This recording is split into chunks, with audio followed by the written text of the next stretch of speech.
Good morning. Welcome to the +1 Political Science class. +1 പൊളിറ്റിക്സിൻ്റെ അടുത്ത ക്ലാസ്സിലേക്ക് എല്ലാവർക്കും സ്വാഗതം. ഇന്ന് നമ്മൾ ചർച്ച ചെയ്യാൻ പോകുന്നത് authority of Indian constitution and borrowed constitution എന്നുള്ളതാണ്. ഇന്ത്യൻ ഭരണഘടനയുടെ ആധികാരികതയും കടമെടുത്ത ഭരണഘടനയും. Last classes we have discussed that what is constitution, what are the functions of a constitution, authority of a constitution and making of Indian constitution. കഴിഞ്ഞ ക്ലാസ്സുകളിലായി നമ്മൾ എന്താണ് ഭരണഘടന എന്നും ഭരണഘടനയുടെ ധർമ്മങ്ങൾ എന്തൊക്കെയാണെന്നും ഭരണഘടനയുടെ ആധികാരികത എന്നതുകൊണ്ട് എന്താണ് ഉദ്ദേശിക്കുന്നത് എന്നും ഭരണഘടനാ നിർമ്മാണത്തെക്കുറിച്ചുമൊക്കെ നമ്മൾ കഴിഞ്ഞ ക്ലാസ്സുകളിൽ പറയുകയുണ്ടായി. ഇന്ന് നമ്മൾ വിശദീകരിക്കാൻ പോകുന്നത് factors determining the authority of Indian constitution എന്നുള്ളതാണ്. നമ്മുടെ രാജ്യത്തിൻ്റെ ഭരണഘടനയുടെ ആധികാരികതയെക്കുറിച്ചാണ്. ഇന്ത്യൻ ഭരണഘടനയുടെ ആധികാരികത നിർണയിച്ച ഘടകങ്ങൾ എന്തൊക്കെയാണ് എന്ന് നമുക്ക് ആദ്യം പരിശോധിക്കാം. What are the factors determining the authority of Indian constitution? പാഠഭാഗത്തിൻ്റെ അവസാനം ഈ ഒരു ചോദ്യം കൊടുത്തിട്ടുണ്ട്. What are the functions, what are the factors determining the authority of Indian constitution? അതിൻ്റെ ആൻസറാണ് നമ്മൾ ആദ്യം പഠിക്കാൻ വേണ്ടി പോകുന്നത്. There are 6 more factors determined the authority of Indian Constitution. Indian ഭരണഘടനയുടെ ആധികാരികത നിർണയിക്കുന്ന ഘടകങ്ങൾ പ്രധാനമായും 6 എണ്ണമാണ്. അതിലൊന്നാമത്തേത് ഒബ്ജക്റ്റീവ് റെസൊല്യൂഷൻ അഥവാ ലക്ഷ്യപ്രമേയം. Second one principle of deliberation, വിചിന്തന തത്വം. തേർഡ് വൺ പ്രൊസീജിയർ, നടപടിക്രമങ്ങൾ.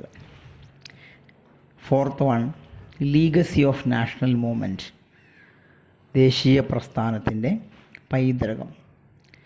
ഫിഫ്ത്ത് വൺ സ്ഥാപനപരമായ സംവിധാനങ്ങൾ അഥവാ ഇൻസ്റ്റിറ്റ്യൂഷണൽ അറേഞ്ച്മെൻറ്റ്സ്.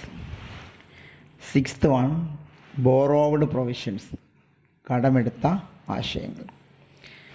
അപ്പോൾ ഇന്ത്യൻ ഭരണഘടനയുടെ ആധികാരികത നിർണ്ണയിക്കുന്ന ഘടകങ്ങൾ എന്തൊക്കെയാണ് എന്ന് ചോദിച്ചാൽ അതിൻ്റെ ആൻസർ നമുക്ക് പറയാൻ പറ്റുക, സിമ്പിളായി പറയാൻ പറ്റുക ഈ 6 പോയിൻറ്റുകളെക്കുറിച്ചാണ്. ഇനി നമ്മൾ ഇതിൽ ഓരോന്നും എന്താണ് എന്ന് വിശദീകരിക്കാൻ വേണ്ടി പോവുകയാണ്. ആദ്യം നമുക്ക് ഒബ്ജക്റ്റീവ് റെസൊല്യൂഷൻ എന്താണെന്ന് പരിശോധിക്കാം. ഒബ്ജക്റ്റീവ് റെസൊല്യൂഷൻ എന്ന് പറഞ്ഞാൽ ലക്ഷ്യപ്രമേയം. ലക്ഷ്യപ്രമേയത്തെക്കുറിച്ച് പറയുമ്പോൾ നമുക്ക് അത് ലീഗസി ഓഫ് ദി നാഷണൽ മൂവ്മെൻറ്റുമായി ചേർത്താണ് നമുക്ക് പറയാൻ പറ്റുക.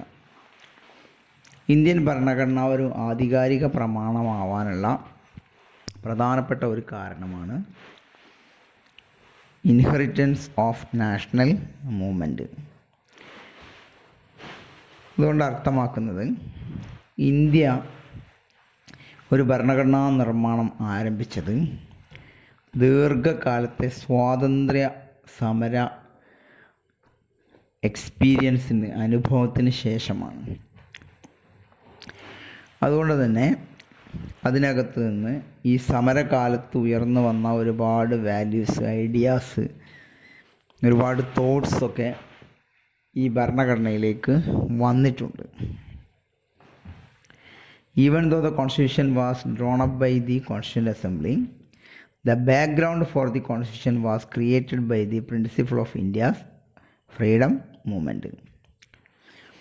ഭരണഘടന നിർമ്മിച്ചത് ഭരണഘടനാ നിർമ്മാണ സഭയാണെങ്കിലും ഈ ഭരണഘടനയുടെ ഒരു പശ്ചാത്തലം രൂപപ്പെട്ടു വന്നത് സ്വതന്ത്ര സമര കാലത്താണ്. The nationalist movement had debated for many years issues such as for the form of government India should adopt, the values it should uphold, etc. ഇന്ത്യയിൽ ഏത് തരത്തിലുള്ള ഗവൺമെൻറ് വരണം, എന്തൊക്കെ മൂല്യങ്ങൾക്കാണ് ഇന്ത്യ ഇമ്പോർട്ടൻ്റ് കൊടുക്കേണ്ടത് തുടങ്ങിയ കാര്യങ്ങളൊക്കെ ഈ ദേശീയ പ്രസ്ഥാനത്തിൻ്റെ കാലത്ത് തന്നെ ചർച്ച ചെയ്തിരുന്നു. അവിടെ നമുക്ക് ഏറ്റവും പ്രധാനമായി കാണാൻ പറ്റുക ദേശീയ പ്രസ്ഥാനത്തിൻ്റെ ചർച്ചയുടെ ഭാഗമായി ഉരുത്തിരിഞ്ഞു വന്ന ഒന്നാണ് നമ്മുടെ ഭരണഘടനയുടെ ലക്ഷ്യപ്രമേയം എന്ന് പറയുന്നത്. Nehru moved the objective resolution four defining the aims of the constituent assembly. 1946 December 6 ഭരണഘടനാ നിർമ്മാണ സഭയുടെ ആദ്യ സമ്മേളനം നടക്കുന്ന സമയത്ത് ഇന്ത്യയുടെ ആദ്യത്തെ പ്രധാനമന്ത്രിയായ അന്നത്തെ പ്രമുഖ നേതാക്കളിൽ ഒരാളായ ജവഹർലാൽ നെഹ്റു ആണ് ഭരണഘടനാ നിർമ്മാണ സഭയ്ക്ക് മുമ്പാകെ നടത്തിയിട്ടുള്ള ഒരു പ്രസംഗമാണ് ഒബ്ജക്റ്റീവ് റെസൊല്യൂഷൻ അല്ലെങ്കിൽ ലക്ഷ്യപ്രമേയം എന്നതുകൊണ്ട് അർത്ഥമാക്കുന്നത്. നമുക്ക് ഈ ലക്ഷ്യപ്രമേയത്തിലെ പ്രധാന സംഭവങ്ങൾ എന്തൊക്കെയാണെന്നൊന്ന് പരിശോധിച്ചാൽ നമുക്ക് നമ്മുടെ ഭരണഘടന എന്തിനെയാണ് ലക്ഷ്യമാക്കുന്നത് എന്ന് മനസ്സിലാക്കാൻ പറ്റും. ആദ്യത്തേത് ഇന്ത്യ ഒരു സ്വതന്ത്ര പരമാധികാര റിപ്പബ്ലിക്കാണ് എന്നുള്ളതാണ്. ഇന്ത്യ സ്വതന്ത്രമായിരിക്കണം, പരമാധികാരമുള്ള രാജ്യമായിരിക്കണം, ഒരു റിപ്പബ്ലിക്കായിരിക്കണം. രണ്ടാമത് പറഞ്ഞിട്ടുള്ളത് ബ്രിട്ടീഷ് ഇന്ത്യ വകയായിരുന്ന പ്രദേശങ്ങൾ, ഇന്ത്യൻ നാട്ടുരാജ്യങ്ങൾ, ബ്രിട്ടീഷ് ഇന്ത്യയിൽ പെടാത്തതും ഇന്ത്യയിൽ ചേരാൻ ആഗ്രഹിക്കുന്നതുമായ മറ്റു പ്രദേശങ്ങൾ എന്നിവയുടെ ഒരു യൂണിയൻ ആയിരിക്കണം. ഇന്ത്യയിലേക്ക് ഏതൊക്കെ പ്രദേശങ്ങളാണ് ചേർക്കേണ്ടത് എന്നതാണ് പിന്നീട് പറഞ്ഞത്. മൂന്നാമത്തേത് ഇന്ത്യയിലേക്ക് ചേർക്കുന്ന പ്രദേശങ്ങൾക്കൊക്കെ സ്വയംഭരണാധികാരം ഉണ്ടായിരിക്കും. കേന്ദ്ര ഗവൺമെൻറ്റിൽ നിക്ഷിപ്തപ്പെടുന്ന കാര്യങ്ങൾ ഒഴിച്ച് ബാക്കിയൊക്കെ എല്ലാ ഗവൺമെൻറ്റുകൾക്കും പ്രവർത്തിക്കാൻ അധികാരമുണ്ടായിരിക്കും. നാലാമതായി പറഞ്ഞിട്ടുള്ളത് ഇന്ത്യയിലെ എല്ലാ ജനങ്ങൾക്കും സാമൂഹികവും സാമ്പത്തികവും രാഷ്ട്രീയവുമായ നീതി ഉറപ്പുവരുത്തും. പദവികളിൽ സമത്വം ഉണ്ടായിരിക്കും. നിയമത്തിന് മുമ്പിൽ എല്ലാവരും തുല്യരായിരിക്കും. ആരാധന, തൊഴിൽ, സംഘാടനം എന്നിവയ്ക്കുള്ള സ്വാതന്ത്ര്യം ഉറപ്പാക്കണം. അഞ്ചാമത്തത് പറഞ്ഞത് ന്യൂനപക്ഷങ്ങൾ, ഗോത്രവർഗക്കാർ എന്നിവയുടെ കാര്യങ്ങളാണ്. അധസ്ഥിതർ എന്നിവർക്ക് വേണ്ടത്ര സംരക്ഷണം നൽകും. അടുത്തത് ഭൂമി, കടൽ, ആകാശം എന്നിവയിൽ ഇന്ത്യൻ റിപ്പബ്ലിക്കിനുള്ള പ്രദേശപരമായ അഖണ്ഡതയും പരമാധികാരവും നാഗരിക രാഷ്ട്രങ്ങളുടെ നീതിക്കും നിയമത്തിനും അനുസൃതമായി സംരക്ഷിക്കപ്പെടും. ഇന്ത്യയുടെ ഭൂമി, കടൽ, ആകാശം എന്നിവയൊക്കെ ഇന്ത്യക്ക് അവകാശപ്പെട്ടതായിരിക്കുമെന്നർത്ഥം. അടുത്തത് മാനവരാശിയുടെ ക്ഷേമവും ലോക സമാധാനവും വളർത്താനുതകുന്ന വിധത്തിൽ ഈ രാജ്യം നിറഞ്ഞ മനസ്സോടെ പൂർണ്ണമായും സംഭാവന ചെയ്യും. നമ്മുടെ രാജ്യത്തിൻ്റെ ലക്ഷ്യത്തെക്കുറിച്ചാണ് പറഞ്ഞത്. നെഹ്റു അവതരിപ്പിച്ച ലക്ഷ്യപ്രമേയത്തിലെ പ്രധാന കാര്യങ്ങളാണ് ഇവിടെ പറഞ്ഞിരിക്കുന്നത്. The main points of the objective resolution. India is an independent sovereign republic. India shall be a union of erstwhile British Indian territories, Indian states and the other part of outside British India, and Indian states are willing to be the part of the union. Third one, territories forming the union shall be autonomous units and exercise all powers and functions of the government and administration except those assigned to or vested in the union. Next one, all powers and authority of sovereign and independent India and its constitution shall flow from the people. Next, all people of India shall be guaranteed and secured social, economic and political justice, equality of status and opportunities, and equality before law, and fundamental freedoms of speech, of expression, belief, faith, worship, vocation, association and action, subject to law and public morality. Next one, the minorities, backward and tribal areas, depressed and other backward classes shall be provided adequate safeguards. Next one, the territorial integrity of the Republic and its sovereign rights on land, sea, and air shall maintained according to justice and law of civilized nations. Last one, the land would make full and willing contribution to the promotion of world peace and welfare of mankind. ഇതിനകത്ത് നിന്ന് തന്നെ നമ്മുടെ ഭരണഘടനയുടെ ലക്ഷ്യം എന്തായിരുന്നു എന്ന് കൃത്യമായിട്ട് നമുക്ക് മനസ്സിലാക്കാൻ വേണ്ടി കഴിയും.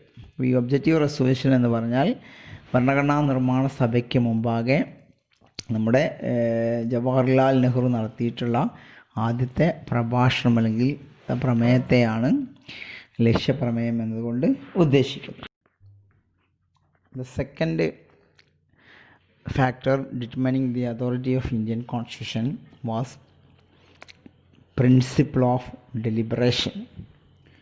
ഇനി നമുക്ക് ഇന്ത്യൻ ഭരണഘടനയുടെ ആധികാരിക നിശ്ചയിച്ച രണ്ടാമത്തെ ഘടകമായ പ്രിൻസിപ്പിൾ ഓഫ് ഡെലിബറേഷൻ അല്ലെങ്കിൽ വിചിന്തന തത്വത്തെക്കുറിച്ചാണ് നമുക്കിനി പഠിക്കാനുള്ളത്. ചിന്തിക്കുക എന്ന് പറഞ്ഞാൽ നമുക്കറിയാം, ഒരു കാര്യത്തെക്കുറിച്ച് ആലോചിക്കുന്നതിനാണ് ചിന്തിക്കുക എന്ന് പറയുക. വിചിന്തനം എന്ന് പറഞ്ഞാൽ പുനരാലോചന എന്നാണ് അർത്ഥം. അപ്പോൾ എന്താണ് പ്രിൻസിപ്പിൾ ഓഫ് ഡെലിബറേഷൻ എന്ന് നമുക്ക് ഇതിൽ നിന്ന് തന്നെ മനസ്സിലാക്കാൻ പറ്റും. Each and every clauses in our constitution was only taken after thorough discussions and debates. നമ്മുടെ ഭരണഘടനയിലെ ഓരോ വ്യവസ്ഥയും ശരിയായ ചർച്ചകൾക്കും പര്യാലോചനകൾക്കും ശേഷം മാത്രമാണ് സ്വീകരിച്ചിട്ടുള്ളത്. ആരുടെയെങ്കിലും സ്വന്തം ഇഷ്ടത്തിനോ ഒരു ഏകാധിപത്യ അഭിപ്രായത്തിനോ ഒന്നും നമ്മുടെ ഭരണഘടനയിലൊന്നും സ്വീകരിച്ചിട്ടില്ല. ഇതിനെയാണ് വിചിന്തന തത്വം എന്ന് പറയുന്നത്. Differences resolved through discussions and debates. എല്ലാ അഭിപ്രായ വ്യത്യാസങ്ങളും ചർച്ചയിലൂടെയും കൂടിയാലോചനയിലൂടെയും പരിഹരിച്ചു എന്നുള്ളതാണ്. പലതരത്തിലുള്ള അഭിപ്രായ വ്യത്യാസങ്ങളും ഉണ്ടായിരുന്നു. അതൊക്കെ നിരവധി തവണ എല്ലാവരും കൂടിയിരുന്ന് ചർച്ച ചെയ്താണ് അതിനൊരു പരിഹാരം കണ്ടെത്തിയത്. മേജർ ഡിഫറൻസസ്, വ്യത്യസ്ത അഭിപ്രായങ്ങളുണ്ടായിരുന്ന പ്രധാനമായും 3 കാര്യങ്ങളാണ് ഉണ്ടായിരുന്നത്. Should India adopt centralised or decentralised form of government? പ്രധാനമായും ഭരണഘടന നിർമ്മിക്കുന്ന സമയത്തുണ്ടായിരുന്ന ഒന്നാമത്തെ ചർച്ച സ്വതന്ത്ര ഇന്ത്യക്ക് മൊത്തമായി ഒരു കേന്ദ്രീകൃത ഭരണം, ഒരു രാജാവോ അല്ലെങ്കിൽ ഒരു പ്രധാനമന്ത്രിയോ മാത്രമുള്ള ഒരു ഭരണം വേണോ, അതോ ഇന്ന് കാണുന്ന പോലെ സംസ്ഥാനങ്ങളിലൊക്കെ മുഖ്യമന്ത്രിമാരുള്ള വികേന്ദ്രീകൃത ഭരണം വേണോ? ഇതായിരുന്നു ഏറ്റവും പ്രധാനപ്പെട്ട അഭിപ്രായ വ്യത്യാസമുള്ള ഒന്നാമത്തെ കാര്യം. രണ്ടാമത്തത്, what should be the nature of central and state relations? ഇങ്ങനെ ഒരു സെൻറ്ററും സ്റ്റേറ്റും സംസ്ഥാനവും കേന്ദ്രവും ഉണ്ടാവുമ്പോൾ ഇവ തമ്മിലുള്ള ബന്ധം എന്തായിരിക്കണം? കേന്ദ്രത്തിന് എന്തൊക്കെ അധികാരങ്ങൾ വേണം, സംസ്ഥാനങ്ങൾക്ക് എന്തൊക്കെ അധികാരങ്ങൾ വേണമെന്നതാണ് പിന്നീട് ചർച്ച ചെയ്ത പ്രധാനപ്പെട്ട മറ്റൊന്ന്. തേർഡ് വൺ, പവർ ഓഫ് ജുഡീഷ്യറിയാണ്. ഇന്ത്യയിൽ ജുഡീഷ്യറിയുടെ what should be the role of judiciary in India? ഇന്ത്യയിൽ ജുഡീഷ്യറിയുടെ ജോലി അല്ലെങ്കിൽ അധികാരം എത്രത്തോളം വേണമെന്നതൊക്കെ ഒരുപാട് തവണ ചർച്ച ചെയ്യേണ്ടി വന്ന കാര്യങ്ങളാണ്. എന്നാൽ ചില കാര്യങ്ങൾ ഒട്ടും ചർച്ചയില്ലാതെ തന്നെ സ്വീകരിച്ചിട്ടുണ്ട്. യുനാനിമസ്ലി ആക്സെപ്റ്റഡ് പ്രൊവിഷൻസും ഉണ്ട്. എല്ലാവരും അഗ്രി ചെയ്ത, എല്ലാവരും സമ്മതിച്ച വ്യവസ്ഥകൾ. അതിനുദാഹരണമാണ് യൂണിവേഴ്സൽ അഡൽട്ട് ഫ്രാഞ്ചൈസി അല്ലെങ്കിൽ യൂണിവേഴ്സൽ സഫറേജ്, സാർവത്രിക പ്രായപൂർത്തി വോട്ടവകാശം. ഇന്ത്യയിലെ എല്ലാ ആളുകൾക്കും അവകാശം വേണമെന്നത് irrespective of caste, colour, creed, wealth, സമ്പത്തോ വിദ്യാഭ്യാസമോ ഒന്നും മാനദണ്ഡമാക്കാതെ ഇന്ത്യക്കാരായ മുഴുവൻ ആളുകൾക്കും വോട്ടിംഗ് റൈറ്റ് വേണമെന്ന കാര്യം, അതാണ് അഡൽട്ട് സഫറേജ്. അത് വളരെ ചർച്ചയില്ലാതെ എല്ലാവരും അംഗീകരിച്ചുകൊണ്ട് നടപ്പാക്കിയിട്ടുള്ള ഒരു കാര്യമാണ്. ഇപ്പോൾ നമ്മൾ ഇതുവരെ പറഞ്ഞത് factors determining the authority of Indian കോൺസ്റ്റിറ്റ്യൂഷനാണ്. ഇന്ത്യൻ ഭരണഘടനയുടെ ആധികാരികത നിർണ്ണയിച്ച ഘടകങ്ങളാണ്. ലക്ഷ്യപ്രമേയം പറഞ്ഞു, വിചിന്തന തത്വം പറഞ്ഞു, അതേപോലെ ദേശീയ പ്രസ്ഥാനത്തിൻ്റെ പൈതൃകവും പറഞ്ഞു. ഇനി നമുക്ക് പറയാനുള്ളത് അടുത്ത ഫാക്ടർ എന്ന് പറയുന്നത് നടപടിക്രമങ്ങൾ അഥവാ പ്രൊസീജിയേഴ്സാണ്. ഇന്ത്യൻ ഭരണഘടന രൂപപ്പെടുത്താൻ സ്വീകരിച്ചിട്ടുള്ള പ്രൊസീജിയറുകൾ എന്തൊക്കെയാണ് എന്നുള്ളതാണ്. ഇപ്പോൾ ഏറ്റവും പ്രധാനമായി എംഫസിസ് കൊടുത്തിരുന്ന ഒരു പോയിൻ്റ് എന്ന് പറയുന്നത് the formation of Indian constitution should be A transparent and elaborate. Indian ഭരണഘടന നിർമ്മിക്കുമ്പോൾ അത് വളരെ സുതാര്യമായിരിക്കണം, പൊതുജനങ്ങളുടെ ഇഷ്ടത്തിനും താല്പര്യത്തിനും അനുസരിച്ചായിരിക്കണം അത് ഉണ്ടാവേണ്ടത് എന്ന നിർബന്ധ ബുദ്ധി ഭരണഘടനാ നിർമ്മാതാക്കൾ കാണിച്ചിട്ടുണ്ട്. അതാണ് പൊതു താല്പര്യത്തിന് പ്രാധാന്യം നൽകിയാണ് നമ്മുടെ ഭരണഘടന നിർമ്മിച്ചിട്ടുള്ളത്. അതിനകത്ത് തന്നെ നമ്മൾ നേരത്തെ പറഞ്ഞു 1946 ഡിസംബർ 9 ഭരണഘടനാ സഭ ആരംഭിച്ചത്. അതിനകത്ത് 299 മെമ്പേഴ്സ് ഉണ്ടായിരുന്നു എന്നൊക്കെ പറഞ്ഞ് 299 ആളുകളുണ്ടായിരുന്നു. ഈ ആളുകൾ പ്രവർത്തിച്ചത് കമ്മിറ്റികളായിട്ടാണ് പ്രവർത്തിച്ചത്. പ്രധാനമായും 10 കമ്മിറ്റികളായിട്ടാണ് പ്രവർത്തിച്ചത്. ആ കമ്മിറ്റികളുടെ പേരുകൾ നമുക്കൊന്ന് പരിശോധിക്കാം. Rules committee, steering committee, drafting committee, state committee, States committee, union power committee, finance and staff committee, translation committee, advisory committee, union constitution committee, provincial constitution committee. അതായത് ഭരണഘടനാ നിർമ്മാണവുമായി ബന്ധപ്പെട്ട് വരുന്ന വ്യത്യസ്ത ലക്ഷ്യങ്ങൾക്ക് പ്രത്യേകം കമ്മിറ്റികളെ ഫോം ചെയ്തിട്ടാണ് ഭരണഘടന അതിൻ്റെ പ്രവർത്തനം ആരംഭിച്ചത്. മാത്രമല്ല ഈ കമ്മിറ്റികളുടെയൊക്കെ ചെയർമാൻമാരെന്ന് പറയുന്നത് these major committees are chaired by eminent persons like Jawaharlal Nehru, Sardar Vallabhbhai Patel, S Rajendra Prasad, Maulana Azad, BR Ambedkar. ഇന്ത്യയിലെ തന്നെ ആ കാലത്തെ പ്രമുഖരായിട്ടുള്ള പട്ടേലിനെ പോലെയുള്ള, മൗലാന ആസാദിനെ പോലെയുള്ള, രാജേന്ദ്ര പ്രസാദിനെ പോലെയുള്ള, നെഹ്റുവിനെ പോലെയുള്ള ആളുകളൊക്കെയാണ് ഈ കമ്മിറ്റിയുടെ ചെയർമാൻമാരായിട്ടുണ്ടായിരുന്നത്. അതുകൊണ്ട് തന്നെ ഇന്ത്യയിൽ കിട്ടാവുന്ന ഏറ്റവും പ്രമുഖരായിട്ടുള്ള ആളുകളാണ് ഭരണഘടനാ നിർമ്മാണത്തിന് വേണ്ടി പ്രവർത്തിച്ചത്.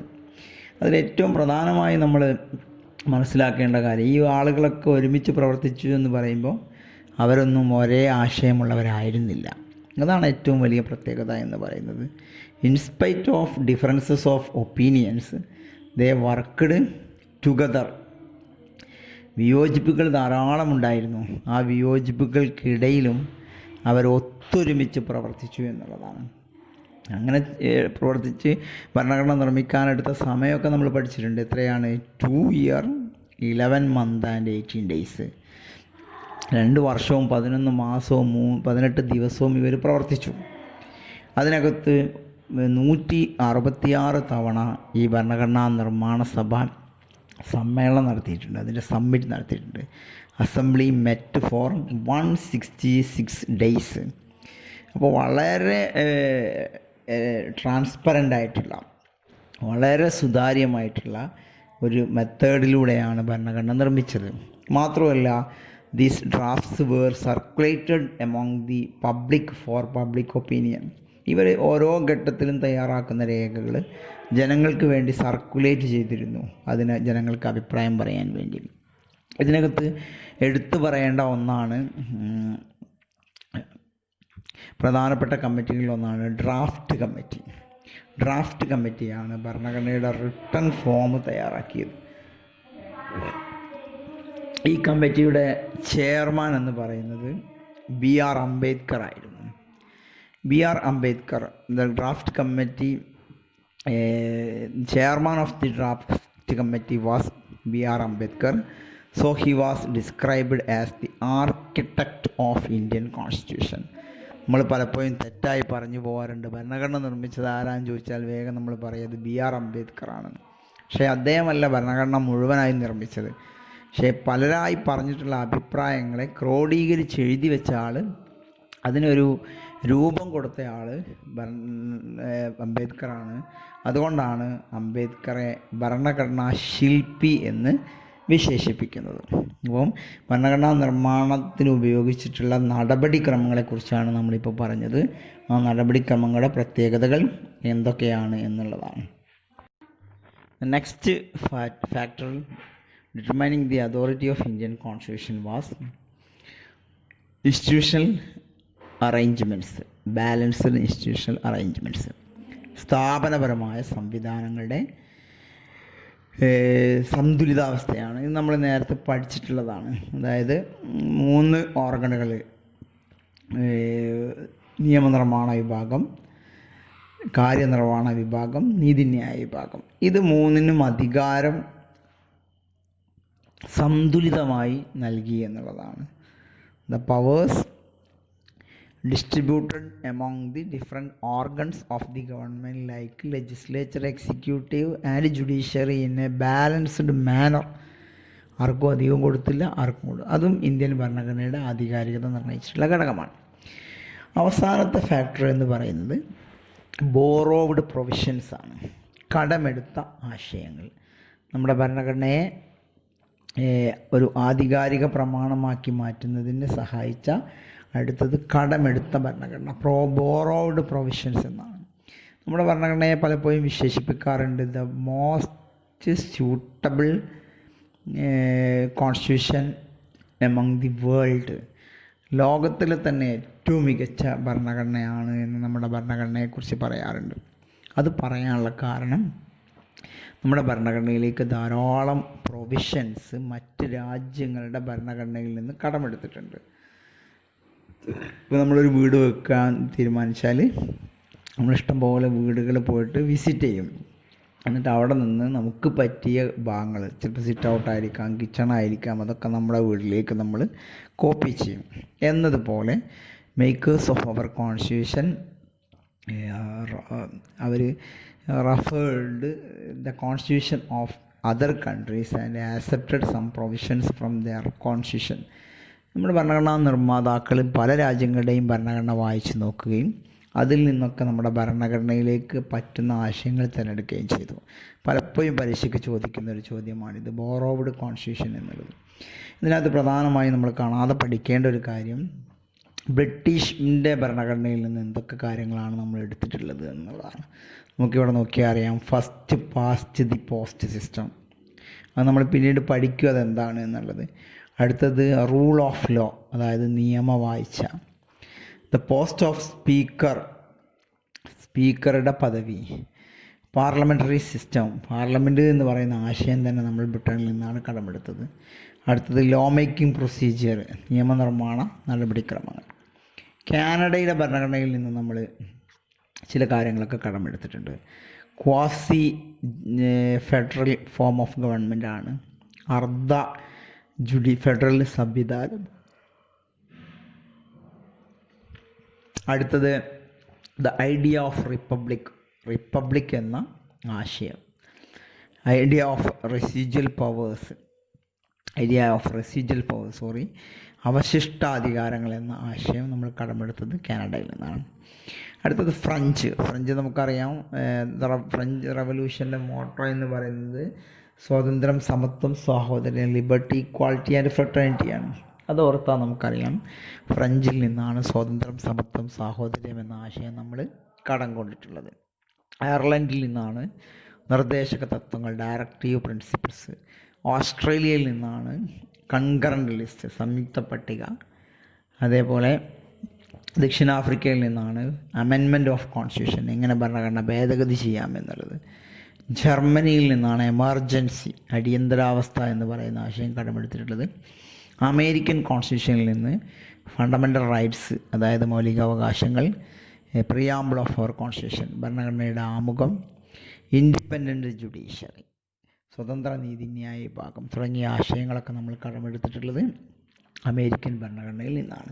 അപ്പോൾ ഈ പറയുന്ന ആശയങ്ങളൊക്കെ നമ്മൾ പല വിദേശ രാജ്യങ്ങളുടെയും ഭരണഘടനയിൽ നിന്നാണ് നമ്മുടെ രാജ്യത്തിന് കടമെടുത്തിട്ടുള്ളത്. അതുകൊണ്ട് തന്നെ നമ്മുടെ ഭരണഘടനയെ ബോറോവ്ഡ് കോൺസ്റ്റിറ്റ്യൂഷൻ അല്ലെങ്കിൽ the best constitution available in the world, ലോകത്തിൽ തന്നെ മികച്ച ഭരണഘടന എന്നൊക്കെ എന്ത് ചെയ്യാറുണ്ട്, വിശേഷിപ്പിക്കാറുണ്ട്. These were the factors make our constitution as an authoritative document. അപ്പോൾ പ്രധാനപ്പെട്ട ഒരു ചോദ്യം, എന്തൊക്കെ ഘടകങ്ങളാണ് നമ്മുടെ ഭരണഘടനയെ ഒരു ആധികാരിക ഘടകമാക്കി മാറ്റിയത് എന്നുള്ളതാണ്. അതാണ് നമ്മൾ ഇന്ന് പറഞ്ഞ പ്രധാനപ്പെട്ട കാര്യങ്ങൾ. ഇനി സർട്ടൺ അസൈൻമെൻറ്റ്സ്, നമ്മൾ ചില ഹോംവർക്കുകൾ കൂടി ഉണ്ട്. ഇവിടെ ക്വസ്റ്റ്യൻസ് കൊടുത്തിട്ടുണ്ട്. അതിൽ ഒന്നാമത്തെ ചോദ്യം എന്ന് പറയുന്നത്, write about the factors which determining the authority of Indian constitution. Indian ഭരണഘടനയെ ആധികാരികമാക്കുന്ന ഘടകങ്ങളുടെ ആ പേരുകൾ മാത്രം നമ്മളവിടെ എഴുതിയാൽ മതി. ഇന്ത്യൻ ഭരണഘടനയുടെ ആധികാരികം നിർണ്ണയിച്ച ഘടകങ്ങൾ ഏതെല്ലാം. ഇനി അതിൽ നിന്ന് ചിലതിനെ വിശദീകരിക്കാനുള്ള ചോദ്യമാണ് second question, write about the objective resolution of Indian constitution. Indian ഭരണഘടനയുടെ ഒബ്ജക്റ്റീവ് ലക്ഷ്യപ്രമേയത്തെ ചുരുക്കി വിവരിക്കുക. അപ്പോൾ ആ ലക്ഷ്യപ്രമേയം ആരാണ് അവതരിപ്പിച്ചത് എന്നും who moved the resolution, when it was moved, അതിൻ്റെ പ്രധാനപ്പെട്ട 4-5 പോയിൻറ്റ്സും അതിനകത്തേത്. ലാസ്റ്റ് ക്വസ്റ്റ്യൻ എന്ന് പറയുന്നത്, prepare a table which shows the borrowed provisions in our constitution. വിവിധ രാജ്യങ്ങളിൽ നിന്ന് നമ്മുടെ ഭരണഘടന കടമെടുത്ത വ്യവസ്ഥകൾ ഉൾക്കൊള്ളുന്ന ഒരു പട്ടിക തയ്യാറാക്കുക. അത് നമ്മൾ ചെയ്യേണ്ടത് ബോറോവ്ഡ് കോൺസ്റ്റിറ്റ്യൂഷൻ എന്ന ഹെഡിങ് കൊടുത്തിട്ട് പ്രൊവിഷൻസ് കൺട്രി, ഒരു ഭാഗത്ത് രാജ്യത്തിൻ്റെ പേരെഴുതുക, ആ രാജ്യത്ത് നിന്ന് കടമെടുത്ത കാര്യങ്ങൾ മറുഭാഗത്തും എഴുതാം. അപ്പം ഇത്രയുമാണ് നമ്മൾ ഇന്നത്തെ ക്ലാസ്സിൽ നമുക്ക് പഠിക്കാനുള്ളത്. First unit is over. ഇനി നമ്മൾ ചെയ്യാൻ പോകുന്നൊരു കാര്യം, ഈ യൂണിറ്റിനെ ബേസ് ചെയ്തുകൊണ്ട് ഒരു യൂണിറ്റ് ടെസ്റ്റ് നമ്മൾ ഉടനെ തന്നെ ഡിക്ലെയർ ചെയ്യും. അപ്പോഴേക്കും എല്ലാവരും ഈ ചാപ്റ്റർ ഏറ്റവും നന്നായി പഠിച്ച് പ്രിപ്പയർഡ് ആവാം. Thank you for watching this video. Have A nice day.